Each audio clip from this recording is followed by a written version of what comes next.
السلام علیکم.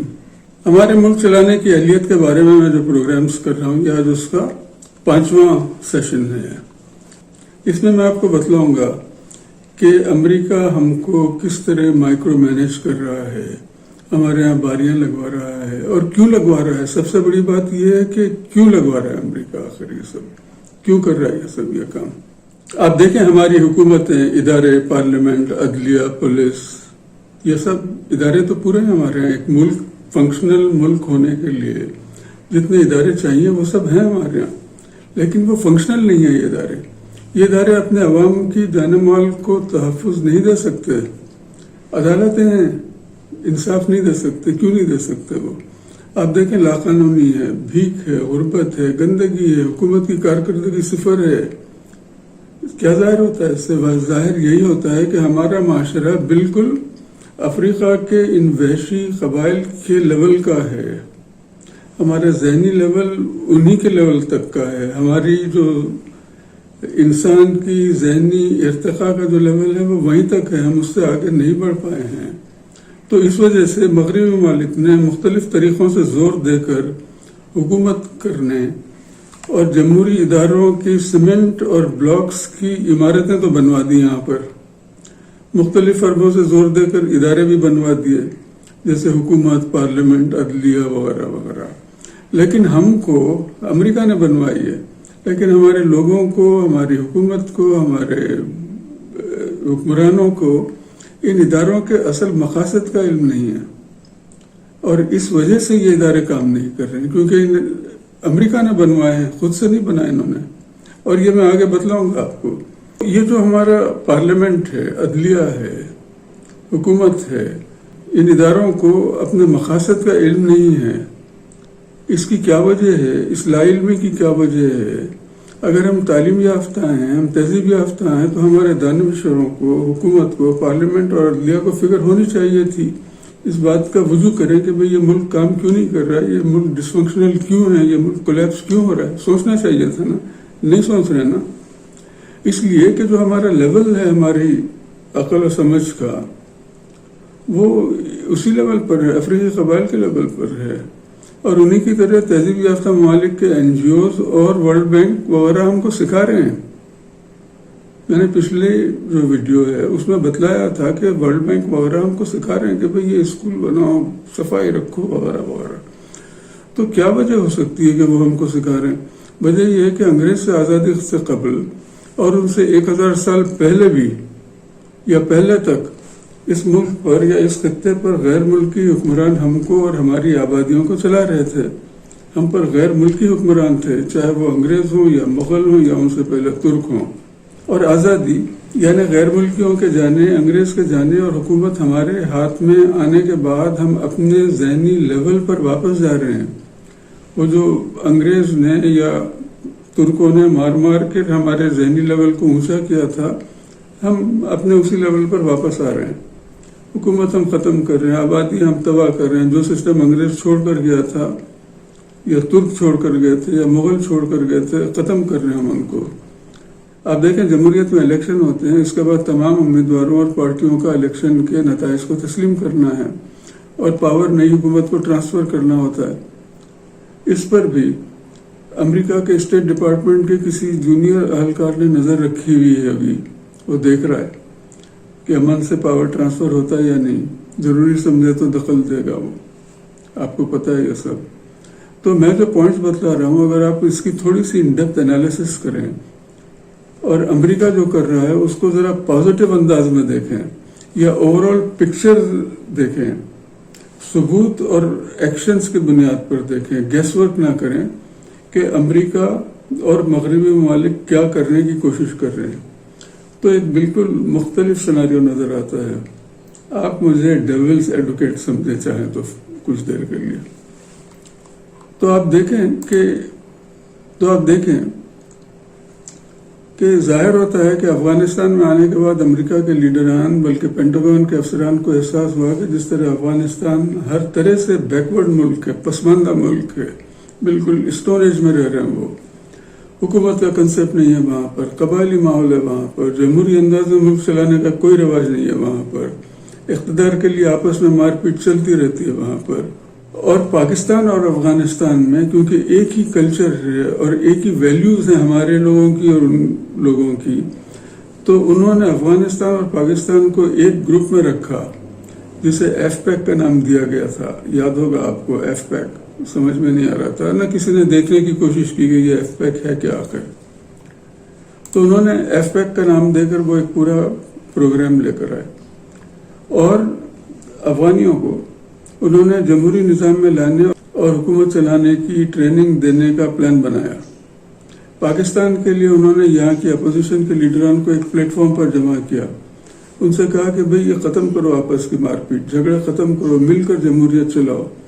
انہوں نے ہمارے سیاست دانوں کو جمہوریت چلانے کے لیے باریاں طے کی کہ بھئی لڑو مت، ایک کے بعد ایک آؤ، کسی طرح الیکشن کرواؤ، تم لوگ جمہوری ادارے جیسے پارلیمنٹ وغیرہ بناؤ، جمہوری نظام کے ذریعے حکومت چلاؤ. یہ سب کہا انہوں نے ہمارے سیاست دانوں کو جمع کر کے، اور ہمارے سیاست دانوں کو اس بات پر راضی کر کے کہ بھئی تم کو حکومت ملے گی، چلاؤ تم لوگ، میں بھی پیچھے ہوں. تو اس کے بعد امریکہ نے اپنا اثر استعمال کر کے مشرف کو ہٹوا دیا اور حکومت کی باغ ڈور ان سیاست دانوں کے ہاتھ میں دے دی. اور اس پورے مینیپولیشن میں ہمارے سیاست دانوں کی کوئی عقل مندی نہیں ہے. یہ پورا امریکی پلان تھا اور اس کو ایگزیکیوٹ بھی انہوں نے ہی کیا. انہوں نے ہی یہاں سے بندوں کو بلایا، یعنی سیاست دانوں کو، ان سے کہا کہ بھئی آپ یہ کام کیجئے، میں تم کو حکومت دے رہا ہوں، اور حکومت دلوا دیا ان کو. اچھا، اسی طرح حکومت سیاست دانوں کے ہاتھ میں دینے سے پہلے انہوں نے یہ بھی کہا ہوگا کہ بھئی یہ جھگڑے اپنے آپس کے جو جھگڑے ہیں بارڈرز پہ ختم کرو، انڈیا سے جھگڑے ختم کرو، جنگیں ختم کرو، امن سے رہو، مسائل طے کرو. اور اس کے لیے ہمارے حکمرانوں سے وعدے بھی لیے ہوں گے اور اس کی ہمارے سیاست دانوں سے گارنٹیز بھی لی ہوں گی کہ اگر آپ نہیں کیا آپ نے یہ کام تو آپ کا حشر کیا جائے گا صحیح سے. تو اس وجہ سے آپ نے دیکھا کہ ہمارے سیاستدان انڈیا کے خلاف منہ بند رکھے ہوئے تھے، باوجود اس کے کہ انڈیا کے مودی نے دیکھا کہ پاکستان کو ختم کرنے کا یہ بہترین موقع ہے اور وہ اس سے فائدہ اٹھانے کی کوششیں کرنے لگا جن کو ہماری افواج نے کامیاب نہیں ہونے دیا. اچھا، آپ دیکھیں امریکہ ابھی بھی مانیٹر کر رہا ہے کہ ہم کس حد تک جمہوریت صحیح طور پر چلا رہے ہیں. کوئی اس میں گڑبڑ کرے تو فوراً فون کر کے یا اپنے دوسرے اداروں اور سفیر کے ذریعے ان کو روکتے ہیں کہ نہیں، یہ غلط کام ہے، مت کرو. سیاست دانوں میں آپس میں اختلاف ہو جائے تو وہ ان کو بلا کر ان کا بیچ بچاؤ کرتے ہیں، بالکل بچوں کی طرح. جس طرح آپ اپنے بچوں کے جھگڑے طے کرتے ہیں بالکل اسی طرح طے کرتے ہیں وہ کہ جاؤ تم یہ کام کرو، تم دخل اندازی مت کرو، ابھی صبر کرو کچھ دن، تم کچھ دیر بعد تمہاری باری بھی لگا دیں گے. تو بالکل یہ بچوں کے جس طرح جھگڑے طے کیے جاتے ہیں اس طرح وہ ہمارے سیاست دانوں کو بلا کر ان کے جھگڑے طے کرتے ہیں. وہی طریقہ ہے ان کا، جہاں ضرورت ہو تو وہاں ڈانٹ کر چپ بھی کرواتے ہیں کہ شرع. اچھا، انہوں نے 2 باریاں کیوں طے کی؟ 2 باریاں اس لیے طے کی کہ شاید 10 سالوں میں لوگ اپنے آپ کو حکومت کرنے کے قابل ہو جائیں گے. لیکن آپ دیکھیں نہیں ہو سکا یہ، ہم ابھی بھی وہی ہیں جہاں سے شروع کیا گیا تھا یہ کام. اچھا، ایک بات اور ہے کہ امریکہ کا جو پلان تھا، طریقہ تو بہت اچھا تھا اور ہے ابھی بھی، میں سمجھتا ہوں اچھا ہے، لیکن اس میں ایک کیچ بھی تھا. وہ یہ کہ ہمارے سیاستدانوں کو کس طرح مجبور کیا جائے کہ وہ امریکہ کے پلان پر چلیں، اپنی باری کا صبر سے انتظار کریں. تو اس کے لیے کیا ترکیب چلی جائے کہ سیاستدان پلان پر جو امریکہ کا ہے اس پر عمل بھی کریں. تو انہوں نے سوچا کہ سیاستدانوں کو پیسے کا لالچ دیا جائے. ان کو تو علم تھا کہ لالچی لوگ ہیں، یہ پیسے کے لیے کچھ بھی کر سکتے ہیں. اور جس طرح آپ دیکھیں، جس طرح جانور سرکس میں جانور ہوتے ہیں، ان کو بھی یہی ہاتھ میں روٹی کا ٹکڑا یا ان کی غذا دے کر ان سے کام کرواتے ہیں. وہ پورے جو جانور سرکس میں کام کرتے ہیں آپ نے دیکھا ہوگا، وہ خود سے نہیں کرتے، وہ پیچھے ان کو روٹی کا ٹکڑا کا لالچ ہوتا ہے. جیسے ہی وہ کچھ کام کرتا ہے ایک روٹی کا ٹکڑا منہ میں جاتا ہے. تو اسی طرح وہ ہمارے سیاستدانوں کے منہ میں اس طرح روٹی کے ٹکڑے تھوڑے تھوڑے تھوڑے تھوڑے ڈالتے رہتے ہیں وہ کہ اچھا یہ کام کر لیا، یہ لو منہ میں تمہارے یہ روٹی کا ٹکڑا، یہ لو روٹی کا ٹکڑا. اچھا، اس زمانے میں جو امریکی افسران پاکستان کے لیے پالیسی بنا رہے تھے، اچھا ان کے لیے یہ چیلنج تھا کہ ہمارے سیاستدانوں کے لیے مالی فوائد کس طرح پیدا کیے جائیں. اس کے لیے انہوں نے ورلڈ بینک کے قرضوں کا انتظام کیا اور کہا گیا ہوگا ان لوگوں کو، ہمارے سیاستدانوں کو، کہ امریکہ ان قرضوں کے یا دوسرے مالی امور میں مداخلت نہیں کرے گا. یعنی آہستہ سے ان کو بیک ڈور سے بول دیا کہ بھئی اس میں سے جو اپنی جیبوں میں ڈالنا ہے ڈال دو. بلکہ آن دا کانٹرری اصل میں ہوا یہ ہوگا, سیاست دانوں نے کہا ہوگا کہ بھئی ہم الیکشن جیتیں کس طرح, ہم کو تو پیسے چاہیے تاکہ ہم لوگوں کو پیسے کھلائیں گے پھر جیتیں گے الیکشن. تو اس لیے انہوں نے کہا کہ اچھا وی ول کیپ اور آئز کلوز, لے لو جو پیسے لینا ہے. اور ساتھ میں انہوں نے غیر ملک میں یہ پیسے یہاں سے ٹرانسفر کرنے کے طریقے بھی بتلا دیے. اور آپ دیکھ سکتے ہیں کہ افغانستان میں بھی ان کی یہی پالیسی تھی, وہاں پر بھی حکومت کی کرپشن پر کوئی روک ٹوک نہیں تھی. اسی طرح انہوں نے پاکستان اور افغانستان کے الیکٹرک کا مسئلہ حل کرنے کے لیے اور ان ممالک کی آمدنی بڑھانے کے لیے بھی اقدامات کیے. یہ دیکھیں آپ, امریکن اسٹیٹ ڈپارٹمنٹ کی ویب سائٹ کا ایک انٹرسٹنگ ڈاکومنٹ ہے یہ جو موجودہ سلک روڈ کا پلان ہے, آپ کو یہ سن کر حیرت ہوگی. یہ جو چائنا کا بیلٹ اینڈ روڈ کا پلان ہے, اس کا جو اصل خالق ہے وہ امریکہ تھا, جسے بعد میں چین نے اس کو ہائی جیک کر لیا اور پھر اسے بیلٹ اینڈ روڈ کا انیشیٹو بنا کر بڑے پیمانے پر وہ دنیا میں آگے بڑھ رہا ہے. The pivot to Asia taking place, Hillary Clinton in Chennai in India making a speech about the new Silk Road in 2011, 2 years before the Chinese announced the One Belt One Road.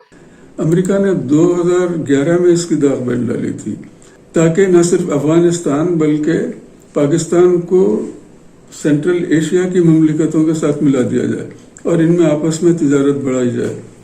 تو اس کا ایک حصہ تو یہ تھا. دوسرا حصہ یہ تھا کہ سینٹرل ایشیا جہاں الیکٹرک کی پیداوار ضرورت سے بہت زیادہ ہے, اسے افغانستان, پاکستان اور انڈیا پہنچایا جائے تاکہ سب کا فائدہ ہو. یعنی جو سینٹرل ایشیا کے ممالک ہیں ان کی بھی آمدنی ہو اور یہاں سے بھی ایکسپورٹ ہم کر سکیں ان کو.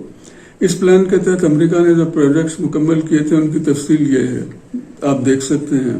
نمبر 1, ان ممالک کے درمیان الیکٹرک کی ترسیل کے لیے ریجنل الیکٹریسٹی گرڈ, جسے امریکہ نے کاسا 1000 کا نام دیا, اس کے لیے امریکہ نے مالی امداد دی کہ بھئی یہ پورا پاکستان بلکہ India, Pakistan, Afghanistan, central Asia پوری ایک گرڈ ہو یا الیکٹرک کی, تاکہ سپلائی جہاں سے بھی ہو سکے, ادھر کم ہو تو ادھر سے لے لیں, ادھر کم ہو تو ادھر سے لے لیں, یہ ہو. دوسرا تھا کہ یہ جو ٹرانسمیشن لائن ہے اس گرڈ کے لیے, پاور پلانٹس وغیرہ ہیں, اس کے لیے $1.7 بلین کی امداد بھی دی اس ڈاکومنٹ کے حساب سے.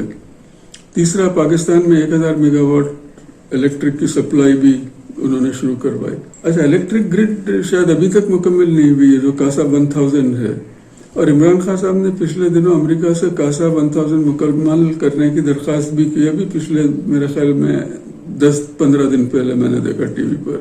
اچھا, اس کے علاوہ افغانستان میں اور بھی پروجیکٹس مکمل کیے جن کی تفصیل آپ ان سلائیڈز کو روک کر دیکھ سکتے ہیں. تو اس طرح امریکہ, افغانستان اور پاکستان میں جمہوریت اور جمہوری ادارے ہمارے سیاست دانوں سے چلوانے کی کوشش کرتا رہا ہے کہ بھئی کسی طرح سیکھ جاؤ یار تم لوگ.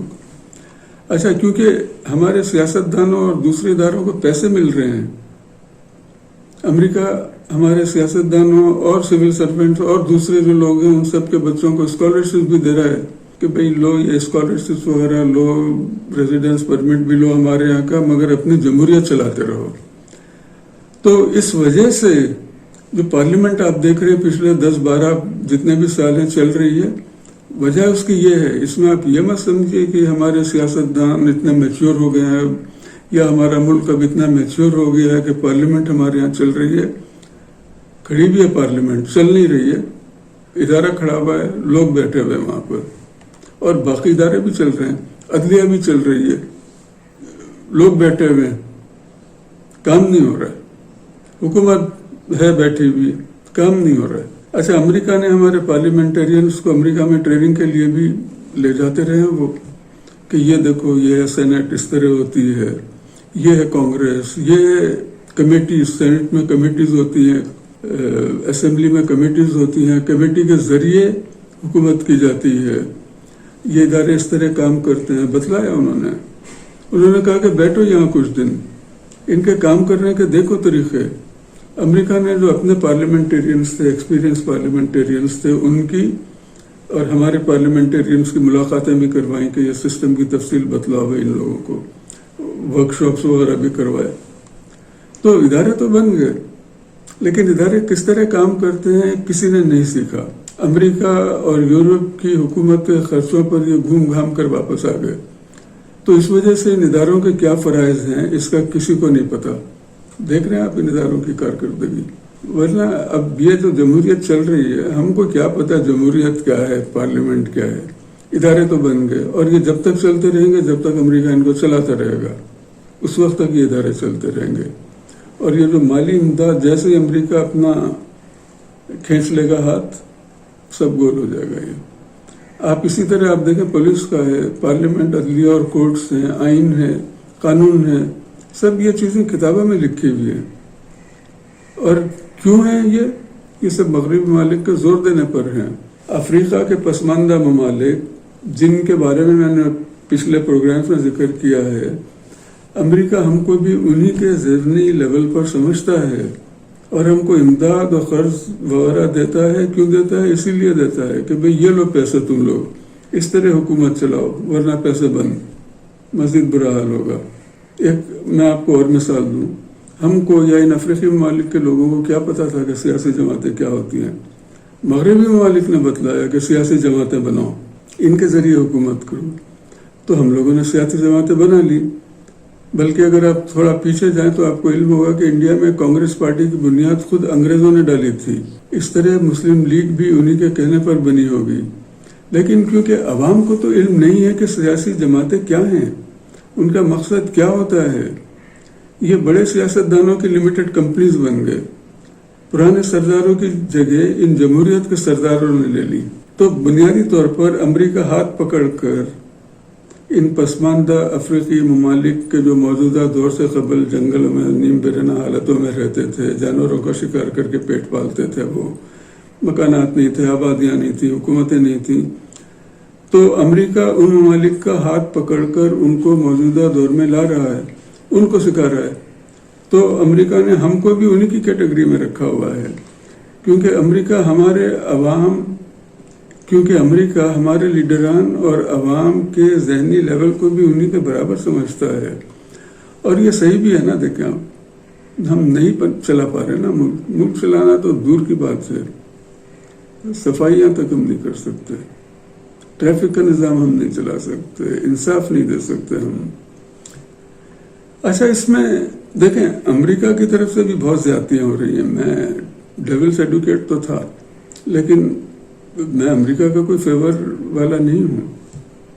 اور میں جانتا ہوں کہ فرشتے نہیں ہیں، وہ بھی ڈیولس ہیں، صحیح معنوں میں ڈیولس ہیں. وہ بھی جمہوریت میں اپنے فائدے دیکھ رہے ہیں، لیکن ان میں بھی سفاک لوگوں کی کمی نہیں ہے.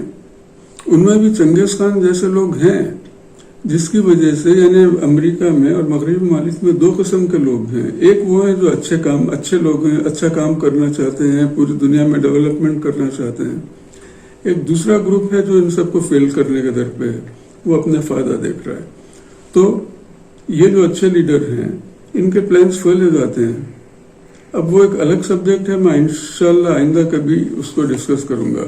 لیکن ایک پوائنٹ میں یہی بتلا دوں کہ امریکہ نے پسماندہ ممالک پر کنٹرول رکھنے کے لیے نیا طریقہ ایجاد کیا ہے. اس نے ان ناسمجھ لوگوں کو سکھا دیا ہے کہ اپنے ہی ملک کو اور اپنے بھائیوں کو لوٹو اور پیسہ ان کے ممالک میں ٹرانسفر کر دو. اچھا، یہاں میرا اشارہ سیاستدانوں کی طرف نہیں ہے، بلکہ میں پورے عوام کی بات کر رہا ہوں، پورے میں تھرڈ ورلڈ کی بات کر رہا ہوں. اچھا، ان پسماندہ ممالک کے لوگ عموماً کم سمجھ ہیں، ان کے مورل ویلیوز نہیں ہیں، شفاق ہیں، یہ انہیں دوسروں کی تکالیف کا احساس نہیں ہے، بلکہ احساس نہیں کر سکتے. وہ جو انسان میں ہوتی ہے احساسات، وہ احساسات کی کمی ہے ان میں ملک سے وفاداری کے جذبے کا احساس نہیں ہے. نہ صحیح اور غلط میں تمیز ہوتی ہے، نہ یہ سمجھ سکتے ہیں کہ ان کو قربانی کے بکرے کے طور پر استعمال کیا جا رہا ہے. تو دیکھیں، آپ ماننا پڑے گا ترقی یافتہ ممالک کی عقل کو. دیکھیں آپ دنیا کہاں سے کہاں جا رہی ہے، کتنی ترقی ہو رہی ہے، سائنس میں ہو رہی ہے ترقی، لیکن ان لوگوں میں وہ احساس نہیں ہے. یہ وہ احساس ہے جو صرف انسانوں میں ہوتا ہے، بہتری کا، خود کو بہتر کرنے کا، کہ ہم بھی خود بہتر ہو جائیں، ہمارا ملک بہتر ہو جائے، ہم خوشحال ہو جائیں، ہم بھی ترقی کریں. نہیں ہے، دے کمپلیٹلی لیک دیٹ سینس. اچھا، تو امریکہ اور دوسرے مغربی ممالک ہماری حکومتوں کو پیسے کا لالچ دے کر ہماری حکومتیں ہم سے چلوا رہا ہے. کہ بھائی جاؤ تم لوگ آزاد ہو، اپنا ملک خود چلاؤ، باری باری حکومت کرو، آپس میں لڑو نہیں، پارلیمنٹ میں بیٹھ کر جمہوری انداز میں اپنے اختلافات طے کرو وغیرہ. اور ہمارے حکمرانوں کو کیونکہ پیسہ ملتا ہے تو اس کے لالچ میں انہوں نے یہ ادارے جیسے پارلیمنٹ، عدلیہ، جمہوریت وغیرہ کے ادارے اپنی عقل اور سمجھ کے مطابق چلا رہے ہیں. لیکن یہ ادارے کیا ہیں، یہ ادارے کیوں ہیں، ان کا کیا مقصد ہے، حکومت کیا ہے، حکومت کا مقصد کیا ہوتا ہے، کورٹ کیوں ہیں، عدلیہ کیوں ہیں، پولیس کیوں ہیں، ان کے کام کیا ہیں، ان کے مقاصد سے ہمارے لوگ، ہماری حکومتیں یا یہ ادارے جو چلا رہے ہیں وہ واقف نہیں ہیں. اچھا، اس کے علاوہ یہ تو بنیادی ادارے تھے جو ہمیشہ سے ہی رہے ہیں ملکوں میں. کچھ اور بھی ادارے ہیں جو کہ بڑے کمپلیکس ہیں، جیسے اسٹاک ایکسچینج ہے، کمپٹیشن کمیشن وغیرہ ہے، بہت ایڈوانس ہے، نہیں سمجھ سکتے ہمارے لوگ اس کو. اچھا، اور کچھ مشکل ادارے بھی ہیں، جیسے اکانومی چلانا. آج کے دور میں ملک کی اکانومی چلانا آسان کام نہیں ہے، ہمارے بس کا روگ نہیں ہے اتنے بڑے ملک کی اکانومی ہم چلائیں. تو ایسے مشکل ادارے ورلڈ بینک نے اپنے پاس رکھے ہوئے ہیں. کچھ عرصے ہم کو وہ چلانے دیتے ہیں کہ بھائی چلاؤ، تاکہ اس سے ہماری ٹریننگ ہو سکے. اور جب وہ دیکھتے ہیں کہ یہ ادارے بالکل بیٹھنے لگ گئے ہیں، اکانومی بیٹھنے لگ گئی ہے، تو پھر وہ واپس خود ہی سنبھال لیتے ہیں ان کو. ورنہ آپ سوچیں کہ جو بنیادی کام ورلڈ بینک آ کر کرتا ہے، ایکسپورٹ امپورٹ میں توازن کرنا ہے، ایکسپورٹ بڑھانا ہے، ٹیکس جمع کرنا ہے، ڈالر کی پرائس کو ریزنیبل لیول پر لانا ہے، ہم خود بھی کر سکتے ہیں نا. اگر اہلیت ہوتی تو ہم خود ہی کر دیتے، وہ ورلڈ بینک کی ضرورت نہیں ہوتی. لیکن ورلڈ بینک آ کر ہی انہی کے ذریعے یہ تمام کام ہوتے ہیں. اسی طرح آپ دیکھیں انتہائی غریب طبقے کے لیے بے نظیر انکم سپورٹ پروگرام ہے، احساس پروگرام ہے. امریکہ ورلڈ بینک ان کے لیے پیسے بھی دیتا ہے، لوگوں کو یعنی وہ دے رہے ہیں. ایک طرف تو انہوں نے عوامی نمائندے یا حکومت جو چلا رہے ہیں سیاستدانوں کو وہ پیسے دے رہے ہیں، دوسری طرف وہ عوام کو بھی پیسے دے رہے ہیں وہ ان پروگرامز کے تحت کہ بھئی تم لوگ بھی سکون سے رہو، تم لوگ بھی روڈ سڑکوں پر آ کر ہنگامے مت کرو.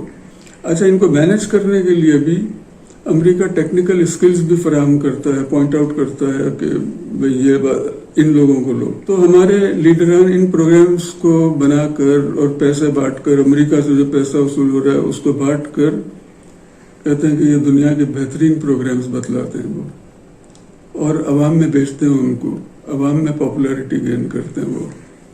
اچھا، اسی طرح اور بھی ادارے ہیں جن کو ورلڈ بینک یا امریکہ پیسہ دے کر اور اپنے آدمی ایڈمنسٹریشن پر لگا کر چلواتا ہے. مثلا اینٹی ڈرگ، اینٹی نارکوٹکس، بلکہ اس کا پورا ڈپارٹمنٹ امریکہ پیسہ دیتا ہے. آفیسرز وہ اپنی مرضی کے امریکہ لگواتا ہے وہاں پر کہ بھائی ڈرگس ختم کرو. پولیو کے ٹیکے، علم ہے ان کو کہ ہم خود یہ کام نہیں کر سکتے، یہ ہمارے بس سے باہر ہے. پوری دنیا سے پولیو ختم ہو چکا ہے سوائے پاکستان اور افغانستان کے. اب اگر یہ پولیو ختم نہیں ہوگا تو پوری دنیا عذاب میں رہے گی. تو مختلف مرحلوں سے وہ کبھی ہم کو دھمکیاں دیتے ہیں، کبھی پیسے کا لالچ دیتے ہیں کہ بھئی ٹیکے لگواؤ. اچھا، تو اب جو ایفیشنسی ہے ہماری، لیکن آپ دیکھ سکتے ہیں ٹیکے لگانے میں جو کامیابی نہیں ہو رہی ہے، یہ ہے ہماری ایفیشنسی کا انڈیکیٹر. FATF شاید وہ بھی اسی سلسلے کی ایک کڑی ہے. اچھا، یہ سب تفصیلات میں جو دیکھ رہا ہوں، اور حکومت کے مقاصد، عدلیہ کے مقاصد وغیرہ کا نہ صرف حکمرانوں کو علم نہیں ہے، یعنی جو ان اداروں کو چلا رہے ہیں ان کو علم نہیں ہے، بلکہ عام عوام کو بھی ان اداروں کے مقاصد کا علم نہیں ہے، اور نہ یہ علم ہے کہ یہ کس طرح آپریٹ ہوتے ہیں. تو عوام بھی حکومتوں سے امید نہیں رکھتے کہ وہ ان کی حالات بہتر کریں گے، عوام بھی لیڈران سے امید نہیں رکھتے کہ وہ ان کے حالات بہتر کریں گے. یہ لوگ بھوکے رہ لیں گے، بھیک مانگ لیں گے، ڈکیتیاں ڈال لیں گے، ایک دوسرے کو لوٹیں گے، دھوکے دے لیں گے، کم تول لیں گے، ملاوٹ کریں گے، استعمال شدہ سرنجیں بیچیں گے، خود اپنے گردے تک بیچ دیں گے، اپنا گزر بسر کسی نہ کسی طرح کر لیں گے. لیکن یہ اپنی حکومتوں سے کبھی مطالبہ نہیں کریں گے کہ وہ ان کے حالات کو ٹھیک کریں یا عدالتوں میں انصاف ملے وغیرہ وغیرہ. یہ ختم نبوت کے لیے سڑکوں پر تو نکل جائیں گے، یہ حکومت کا پہیہ جام کر دیں گے یہ ختم نبوت کے لیے، لیکن اپنے حالات سدھارنے کے لیے یہ کبھی حکومت کا پہیہ جام نہیں کریں گے.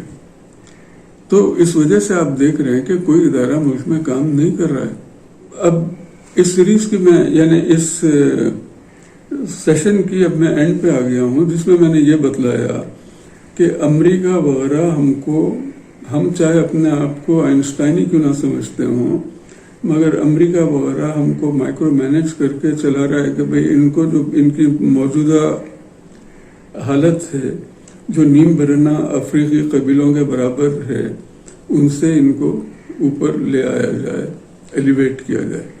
اچھا، اب میں اس پارٹ کے اختتام پر پہنچ چکا ہوں۔ اب اس سیریز کے نیکسٹ پارٹ میں ہماری ذہانت اور قابلیت، اس کا مقابلہ ہمارے پڑوس کے گلف کنٹریز جو ہیں، خلیجی ممالک ہیں، ان سے کروں گا، تاکہ ایک پورا پکچر آ جائے سامنے کہ ہم کہاں کھڑے ہیں، اور میں ان خلیجی ممالک کی کامیابی کی وجوہات بھی بتلاؤں گا، تاکہ ہمارے اسٹیک ہولڈرز کی آسانی کے لیے کہ وہ پاکستان کے مستقبل کے بارے میں صحیح فیصلے کر سکیں۔ والسلام۔